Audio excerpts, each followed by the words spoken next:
Hello everyone, welcome to my another mini blog. তো কোটি কোটি বছর পর আবার আমি চলে এলাম আমার মিনি ব্লগ শেয়ার করতে।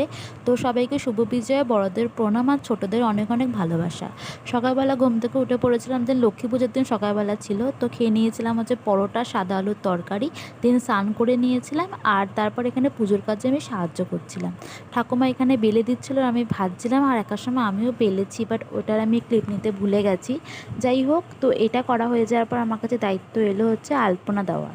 তো সেই মতো আমি চলে গেলাম এই ঘরে, আর দেন এই জায়গাটা ভালো করে পুছে দেন শুকিয়ে নিলাম, তারপর এখানে আলপনা দিলাম। আর আলপনাটা খুব একটা ভালো হয়নি, মানে আমি যেটুখানি পারি দিন সেইটুখানি দিয়েছি, এটাই সেই আলপনা। আর তারপর এখানে পা দেওয়া হচ্ছিল, তো এর ফাঁকে আমি আলতা পরে নিয়েছিলাম, কারণ লক্ষ্মী পুজো বলে কথা।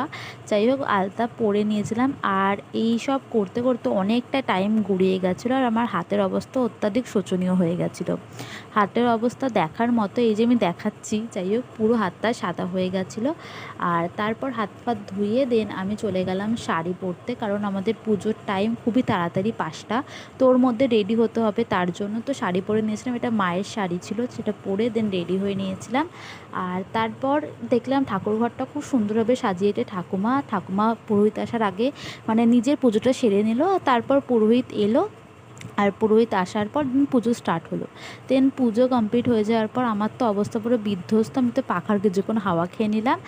আর তারপর আবার এই আলপনার কাছে একটু এলাম, আর দেন এখানে একটা ক্লিপ নিয়েছিলাম। এখন সবই করে না যে লক্ষ্মীর পায়ের পাশ দিয়ে আলতা পরে হাঁটে, মানে একটা ভিডিও করার জন্য। দেন আমি তো লক্ষ্মী হতে পারবো না, যাই হোক একটা ভিডিও করার জন্য এটা নিয়েছিলাম। আর এইভাবে আর রাত্রিবেলা ডিনারটা কমপ্লিট করলাম ভোগের প্রসাদকে। ব্লগটা ভালো লাগলে